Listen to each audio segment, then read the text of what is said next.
Oke, mungkin saya mulai dulu ya, teman-teman ya. Selamat pagi, Assalamualaikum warahmatullahi wabarakatuh. Salam sejahtera buat kita semuanya. Semoga selalu sehat ya, teman-teman. Oke, ini teman-teman mungkin bisa sekalian menyiapkan alat tulis ya, kalau perlu ya. Pulpen atau kertas ya, boleh aja. Ini saya kira jadi pertemuan pertama ya di semester ini. Ini terutama buat teman-teman yang 2018 dan 2019. Ini mungkin baru pertama kali ketemu dengan saya di forum kuliah ya, dari semester 1 sampai semester ke sekian memang belum pernah ketemu dengan saya karena memang saya di psikologi seringkali mengajar di semester 6 ya, teman-teman ya, semester 6 ke atas ya. Jadi beberapa teman-teman yang 2019 mungkin sudah bisa mengambil beberapa mata kuliah di semester 6 ya. Jadi bisa ketemu dengan saya di sini. Dan di sini saya coba untuk menyampaikan saya ada beberapa mata kuliah yang saya ajar di sini. Ada kewirausahaan, ada konsumen, ada rekrutmen dan seleksi, dan semuanya itu saling berhubungan dengan prospek kerjanya teman-teman di psikologi ya. Ini yang perlu dipahami sama teman-teman ya. Jadi seharusnya mulai dari sekarang teman-teman sudah punya gambaran. Besok mau kerja di mana, mau kerja apa.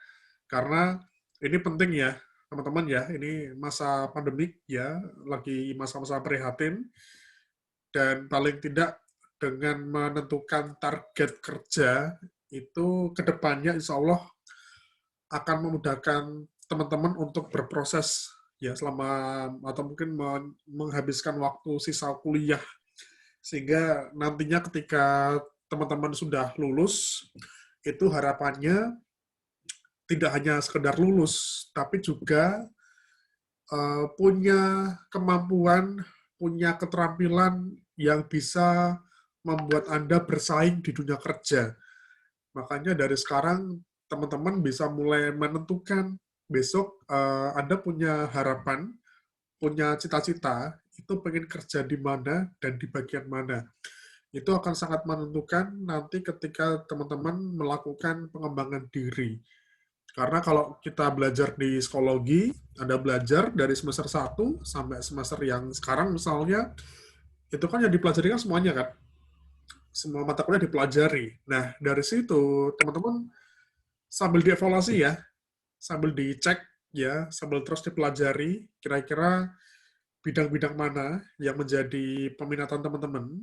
Terus ya browsing nggak apa-apa, nggak masalah. Kira-kira apa sih prospek kerja di bidang psikologi? Nah, kalau mau kita ngomongin prospek, sangat banyak ya, teman-teman ya. Nah, di mata kuliah perilaku konsumen, di sini saya coba untuk memberikan satu prospek ya, satu pilihan. Ini saya coba untuk langsung buka PowerPoint-nya. Saya sekalian refresh ya, teman-teman ya, sekalian merefresh dari dua e-learning di pertemuan sebelumnya. Saya coba untuk refresh.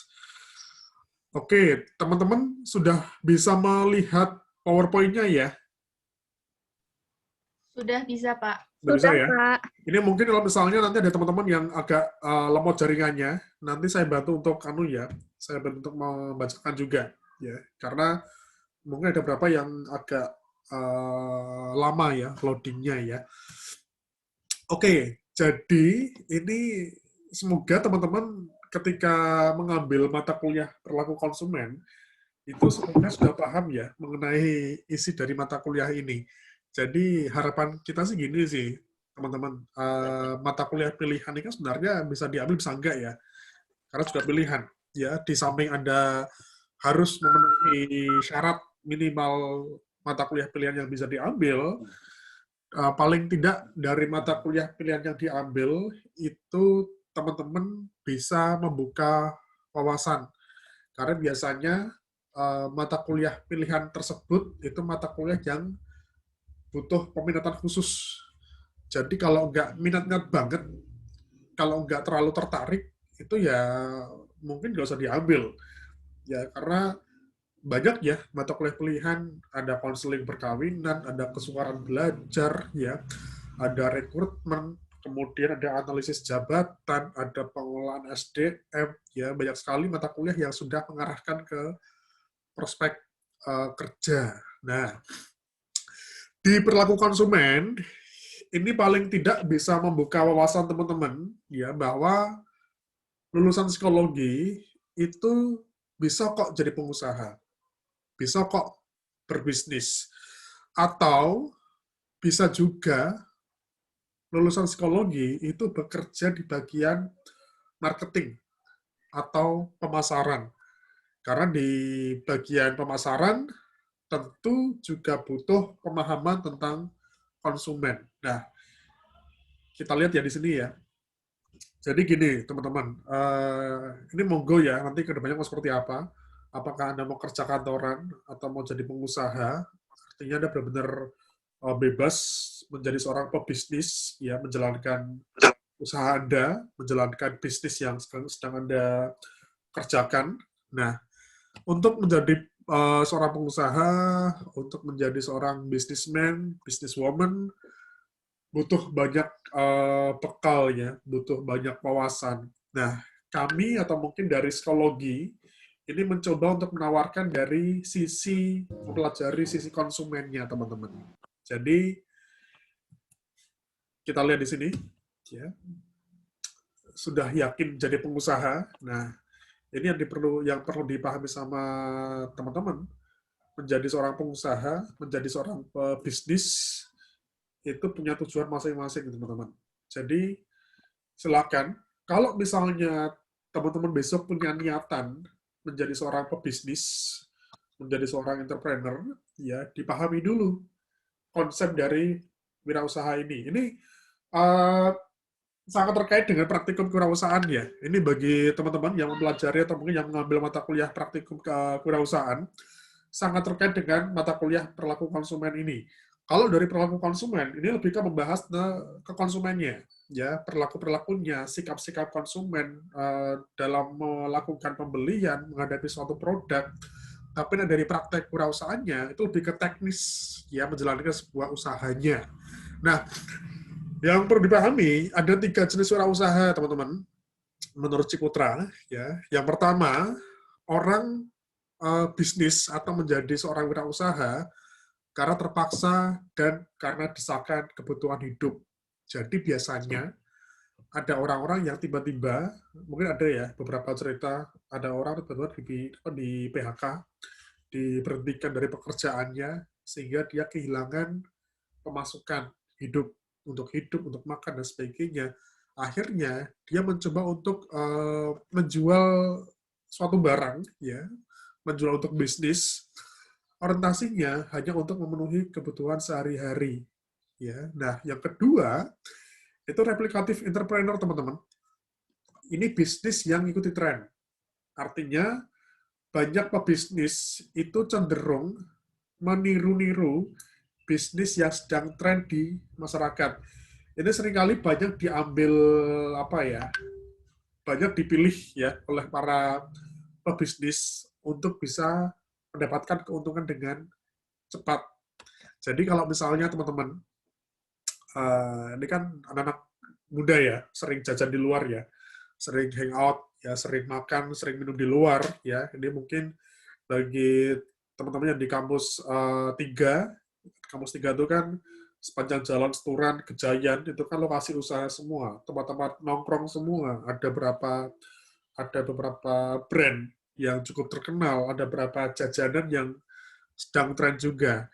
Jadi teman-teman, kalau misalnya Anda mau jualan dan pengen dapat keuntungan yang cepat, itu bisa memilih produk yang sekarang sedang tren di masyarakat. Ya, kita bisa menyebutkan banyak ya, saya kira ya. Kopi misalnya, ini kan lagi banyak yang jual kopi ya. Ada yang jual es kopi pakai gelas plastik, ada yang sudah setara dengan kafe, terus mungkin kopi yang ada di botol. Apalagi misalnya ayam geprek misalnya. Ayam geprek masih jadi tren, ya, artinya masih banyak orang yang jual ayam geprek, karena juga banyak orang yang suka. Kemudian, ini lagi tren roti gembong ya.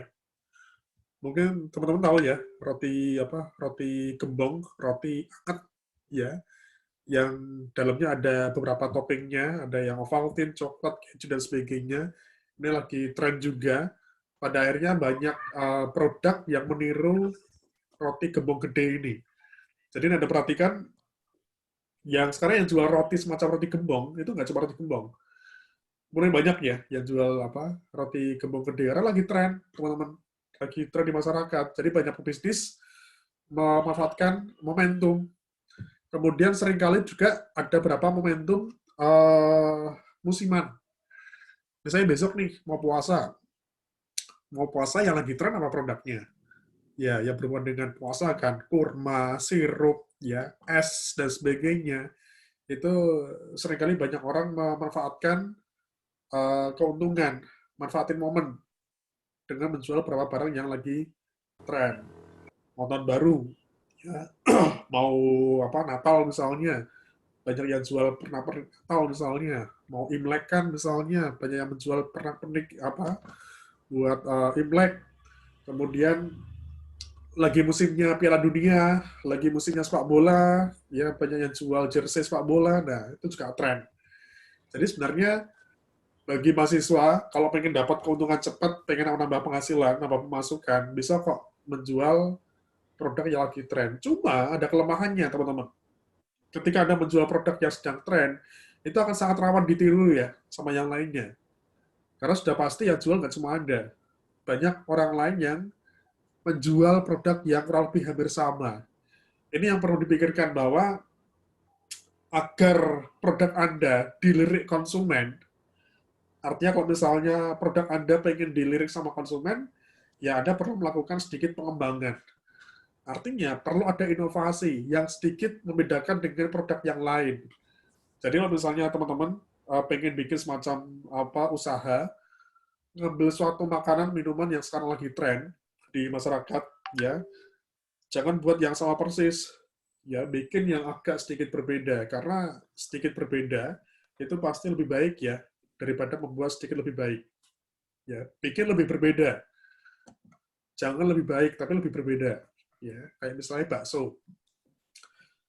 Bakso tahu dong, ya bakso itu kan makanan sejuta umat ya. Hampir semua lapisan masyarakat suka bakso. Nah, sekarang lagi banyak para pebisnis itu membuka warung bakso, tapi dengan beberapa inovasi. Inovasi dari bentuk misalnya, bentuk bakso. Yang dulu ya bentuk bakso bulat. Sekarang banyak bakso yang bentuknya kotak, ya bakso yang bentuknya semacam bentuk lonjong gitu. Terus ada berapa bakso yang di Jogja itu ada bakso kerikil, teman-teman. Bakso kerikil itu bakso tapi kecil-kecil banget, tapi banyak, ya banyak kanunya, banyak baksonya. Ya, terus kemarin saya sempat lihat ada bakso dalamnya cabai, ya bakso mercon, ada bakso beranak ya, ada bakso hamil dan sebagainya. Itu bentuk inovasi, teman-teman. Kayak di Sleman ada bakso yang ukurannya 5 kilo segini, ya itu bisa dimakan 20 orang lebih mungkin. Ya, ada yang bakso Chinese dan sebagainya.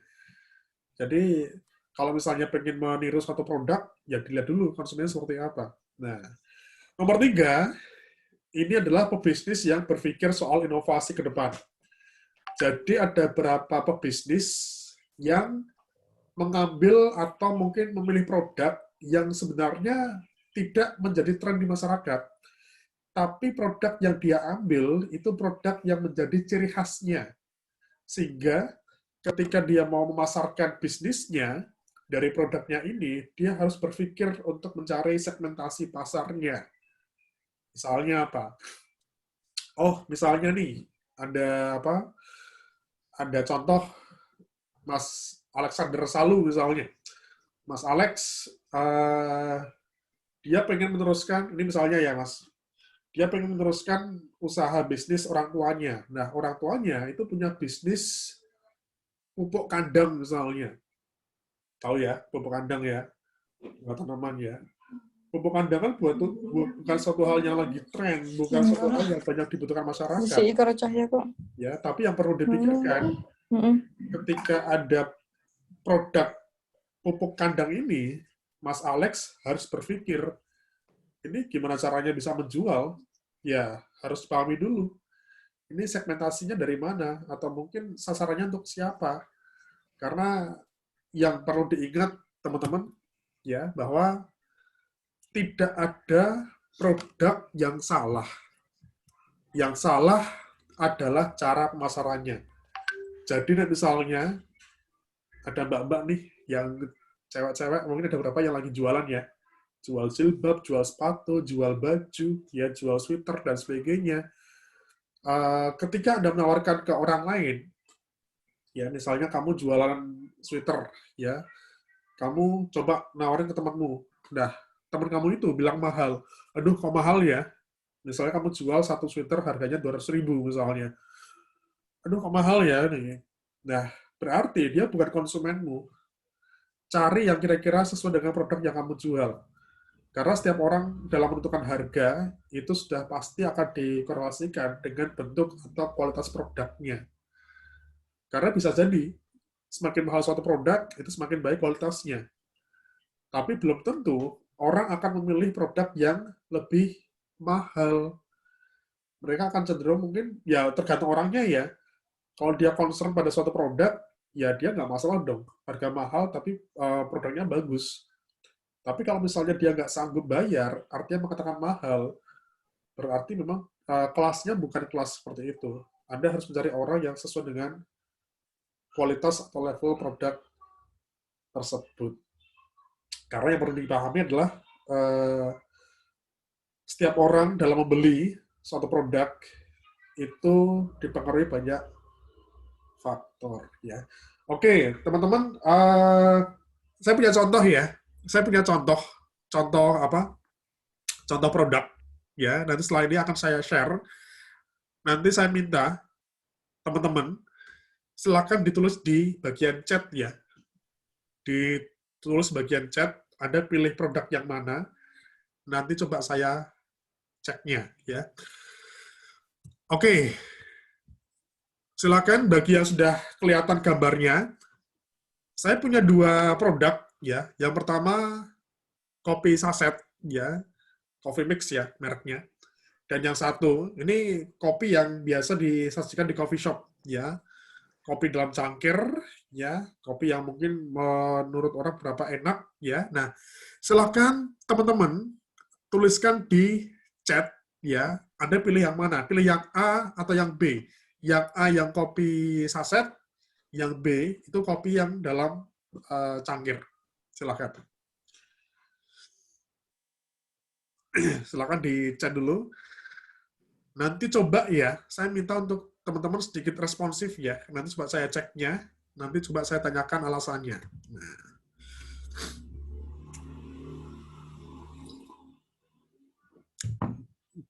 Oke.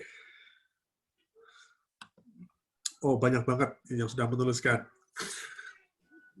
Oke, stop dulu teman-teman. Ya, stop dulu ya. Oke, saya pengen ini yang cewek nggak masalah ya, mau ngopi, mau apa. Saya boleh dong ke Mbak Vivin Angelina. Halo Mbak Vivin, selamat pagi. Iya, selamat pagi Pak. Mbak Vivin, gimana, sehat kabarnya? Sehat Pak. Sehat. Vivin asli mana? Di Riau Pak. Oh, di Riau. Sekarang posisi di Riau?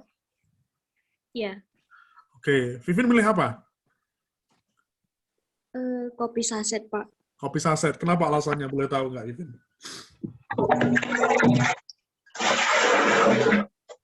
Menurut saya sih lebih instan dan bisa dibawa kemana-mana. Gimana? Sorry?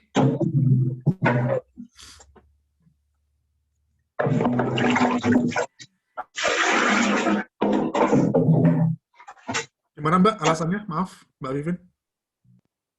Lebih praktis gitu Pak cara ininya. Oh, lebih praktis dalam manunya ya, dalam Iya. menyajikan ya.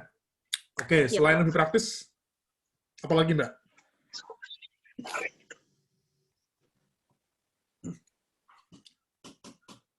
Apalagi Mbak Vivin? Selain lebih praktis kira-kira?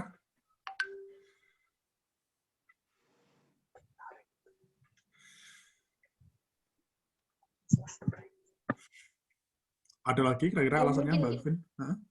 enggak, Pak. Lebih praktis aja Lebih untuk praktis kita. ya? Ya, Oke, thank you ya Mbak Vivin ya. ya sama-sama, Oke, Pak. saya pengen ke Mbak Melani Patricia. Halo, Melani. Halo Pak, Halo, sehat, Mel? sehat Pak. Asli mana, Melani? Kalimantan Timur Pak, Oh, dari Kaltim. Di mana? Samarinda, Balikpapan? Barong Tongko Pak, Itu mana kabupatennya? Kubar, Kutai Oh, Barat. Kutai Barat. Oke. Melani pilih yang mana?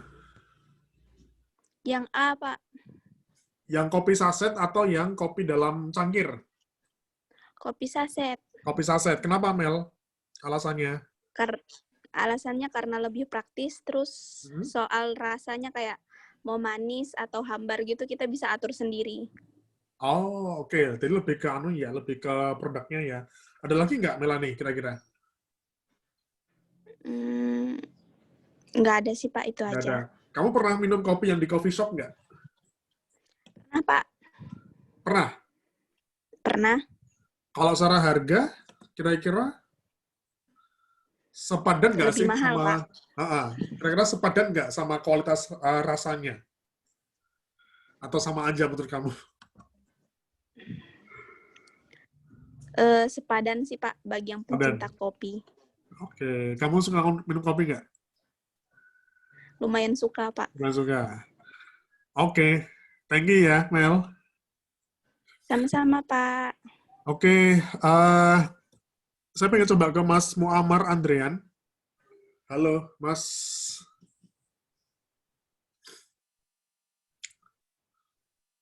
Halo, Mas Muammar. Iya, Pak. Halo, Mas. Sehat, Mas? Ya, sehat, Pak. Sehat. Asli mana, Mas? Dari Aceh, Pak. Oh, dari Aceh. Oke, Aceh ini juga Ya, Pak. penikmat kopi juga nih, ya kan? Bener sekali, Pak. Kamu dari mana? Dari Gayo, Takengon, Lok Sumawe? Kota Langsa, Pak. Oh, Langsa. Arah ke Medan ya? Iya, Pak. Oke, pilih mana, Mas? Saya kalau saya kan lebih seneng ke kafe itu, Pak. Lebih senengnya coffee shop, Pak. Tapi kalau di rumah ya coffee sasetan, Pak. Oke, kalau lebih, lebih pilih yang mana kira-kira? Lebih sering minum yang Kalau mana? lebih sering yang di coffee shop, Pak. Yang coffee shop. Kenapa alasannya, Mas? Karena kan dimasaknya itu pakai takaran dan pakai suhu, Pak. Hmm, Sedangkan kalau kopi yang sasetan tuh hanya diseduh air panas doang. Tapi kalau yang hmm. coffee shop kan sudah ada takaran SOP-nya gitu. Wis, kalau orang Aceh beda ya ngomong soal kopi ya. Oke, thank you, Mas. Ya, Pak. Oke, ya, kita ambil contoh ini ya, teman-teman ya. Antara coffee mix dengan kopi yang ada di coffee shop ya. Kalau secara harga memang sangat jomplang ya harganya ya. Kalau di Warmindo, kalau di belakang kampus 3 deh, kita beli coffee mix di gelas aja kan cuma 4 ribuan mungkin. Kalau di coffee shop, itu satu cangkir cappuccino itu memang sampai 25.000. Cuma dari proses membeli si konsumen, tentu diliputi atau mungkin dipengaruhi banyak faktor. Kalau misalnya kondisi konsumen pengen kopi, tapi nggak pengen keluar duit banyak, ya dia milihnya lebih ke coffee mix. Karena pengen kopi aja. Tapi secara ekonomi, secara keuangan, mohon maaf, dia nggak terlalu kaya, nggak terlalu banyak duit. Akhirnya milih coffee mix. Tapi ada beberapa golongan yang lain, golongan orang lain, dia punya pemahaman lebih mengenai kopi. Ini yang saya pernah baca ya. Nanti coba teman-teman dikoreksi ya. Kalau saya pernah baca, saya pernah dengar info dari teman, memang kualitas kopi yang ditumbuk, yang dibakar di coffee shop itu memang kualitas yang bagus. Tapi kopi yang dibuat untuk di kopi saset ya itu kualitasnya tidak terlalu bagus. Terus dari gula, ya dari gula, informasinya sih, kalau yang di saset itu katanya banyak manis buatannya. Tapi kalau yang di coffee shop, di kopi yang dicangkir, itu gula asli. Ya, artinya secara kesehatan, secara manfaat untuk kesehatan, tentu lebih baik daripada kopi saset. Ya, ini bagi orang-orang yang memang punya punya mindset pemahaman terhadap kopi sendiri. Kemudian kalau kita beli kopi di coffee shop, kan mungkin nggak cuma dapat kopinya aja kan, dapat kenyamanan, dapat kebersihan, dan bisa aja ada wifi-nya kan. Kalau kita beli coffee mix, ya cuma 5.000, minum di Warmindo, atau di warung kopi biasa, mungkin secara kebersihan sangat jauh berbeda daripada di coffee shop, ya. Dan ada beberapa orang yang punya karakter atau pribadi yang bersih, ya, sehingga mereka lebih memilih coffee shop. Nah, artinya setiap orang punya kepribadian berbeda-beda, ya. Setiap orang punya ciri khas yang berbeda-beda, ya. Oke, misalnya ini, ya. Sorry. Ada dua pilihan di sini, ya. Ada yang masker kain, ada yang masker sensi, ya. Ini juga mindset lagi. Ada orang cenderung milih masker kain aja karena bisa dipakai berulang kali, ya, bisa dicuci dan sebagainya. Tapi ada orang-orang yang benar-benar concern pada kesehatan. Ada berapa pengetahuan yang dia peroleh mungkin dari masker kain kurang bisa menjaga dari virus. Lebih aman pakai masker yang sensi. Tapi ada kelemahannya kan, masker sensi ya dia harus sekali pakai, cuma tahan 6-7 jam katanya. Setelah itu ya udah dibuang, beli yang baru lagi. Keluar duit lagi di situ. Nah, ini tergantung lagi kan kondisi masing-masing orang seperti apa. Dan dia menganggap kesehatan nomor satu, mungkin dia nggak masalah, akan beli terus masker sensinya. Tapi dia berpikir soal budget, ya soal kepraktisan, ya udah beli masker kain aja nggak apa-apa. Nanti kalau misalnya kotor dicuci lagi. Nah, ini sekali lagi tergantung kondisi masing-masing orang. Ya.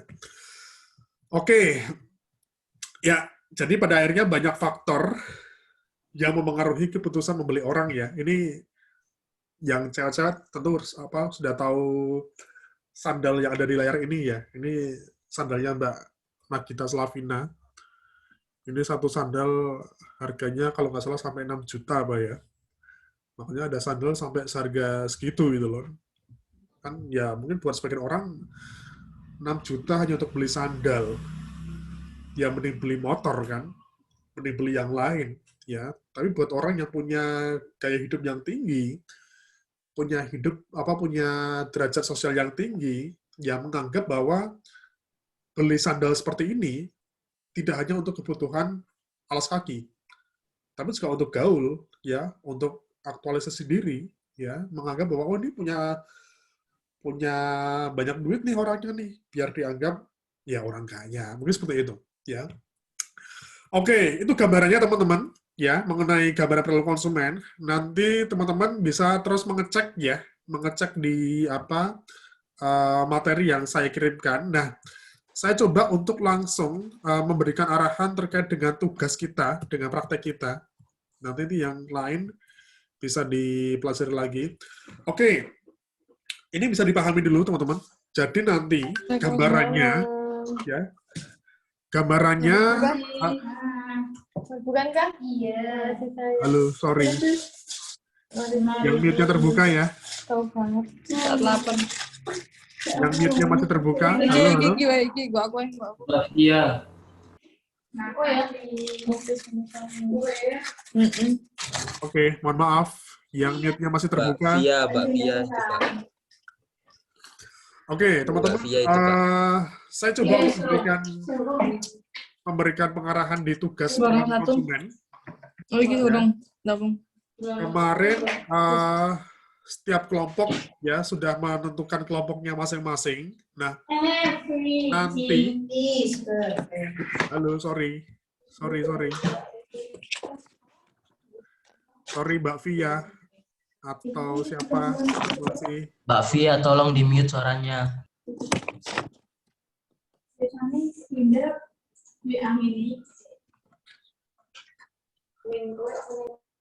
Oke, sudah. Oke, jadi teman-teman, besok kita akan coba untuk praktek ya, membuat strategi pemasaran ya, karena teman-teman kalau misalnya mempelajari perilaku konsumen itu nanti akan sangat terkait dengan yang namanya strategi pemasaran atau pengembangan produk. Nah, kita coba bikin semacam praktek yang sederhana aja ya. Ini paling tidak bisa memberikan pengalaman baru buat teman-teman. Nah, nanti gambarannya setiap kelompok kemarin di grup sudah di chat ya, daftar kelompoknya. Nah, nanti gambarannya setiap kelompok nanti saya berikan satu contoh produk. Produknya mungkin ada beberapa produk yang bermerek ya.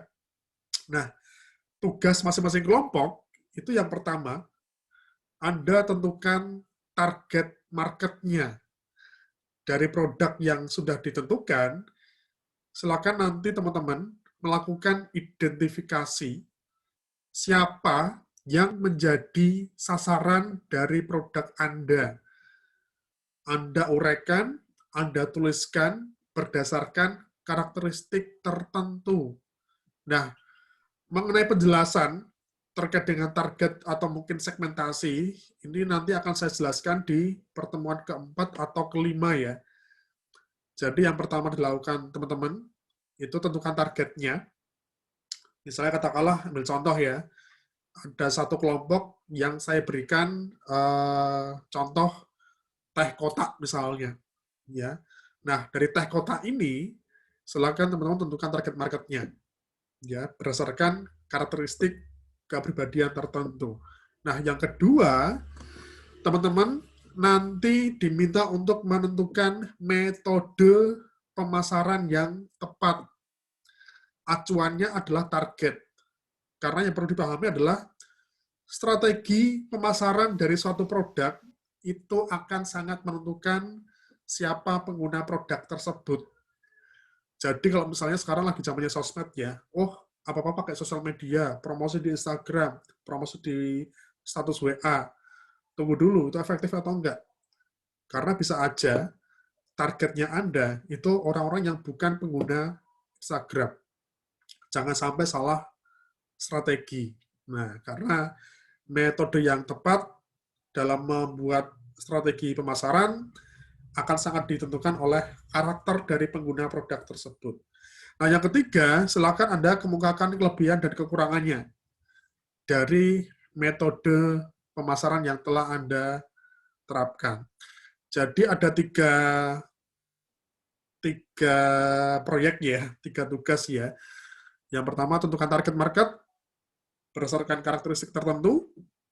Yang kedua, tentukan metode pemasaran yang tepat ya. Yang ketiga, kemukakan kelebihan dan kekurangannya. Nah, gambarannya ini teman-teman untuk ujiannya, untuk tugasnya. Jadi untuk UTS itu nanti ujian tertulis ya secara individu. Kemudian untuk UAS tidak ada ujian tertulis, hanya mengumpulkan laporan saja. Jadi laporan praktek ini dikumpulkan per kelompok. Ya, per kelompok hanya mengumpulkan 1 laporan saja. Nah, kita materi itu sampai sebelum UTS saja. Nah, setelah UTS, nanti kita akan mengadakan presentasi tiap kelompok. Jadi modelnya nanti presentasinya melalui Zoom, dan yang gabung di forum Zoom itu hanya kelompok yang maju saja. Nanti setiap diskusi, setiap kelompok, nanti akan saya rekam. Nah, rekamannya nanti akan saya share di grup ya. Jadi kelompok yang lain yang tidak bisa menyaksikan jalannya diskusi kelompok tersebut bisa melihat hasil rekamannya. Misalnya gini, setelah UTS, hari pertama, nanti jatahnya kelompok 1 sampai kelompok 3 melakukan presentasi. Satu kelompok, ambil contoh, mungkin sekitar 15 sampai 20 menit ya per kelompok per forum Zoom. Nah, ketika kelompok 1 sudah selesai untuk presentasi, nanti akan saya konversi ke YouTube. Nah, hasilnya nanti akan saya share ke grup. Nanti kelompok 2 kita forum lagi di Zoom, ya. Jadi kita usahakan paling tidak ini ada 13 atau 14 kelompok ya. Nanti kita usahakan satu hari bisa 3 kelompok, ya. Dan kita sesuaikan dengan jam kuliah setelah UTS nanti. Harapannya masing-masing kelompok lebih intens ya untuk kita diskusi tentang strategi pemasaran. Oke, itu gambarannya ya. Ini diskusi ini saya rekam teman-teman ya. Nanti bisa dicek kembali videonya. Nanti kalau misalnya terdapat hal-hal yang belum paham dan mau ditanyakan lagi, nanti silakan teman-teman bisa chat di grup ya. Oke, gitu ya teman-teman ya. Yang mungkin bisa saya sampaikan ya. Terima kasih ya untuk pertemuan siang hari ini. Nanti akan saya share di grup ya. Semoga sehat semuanya dan terus untuk berproses ya, berdoa dan terus berproses ya. Terima kasih. Selamat siang.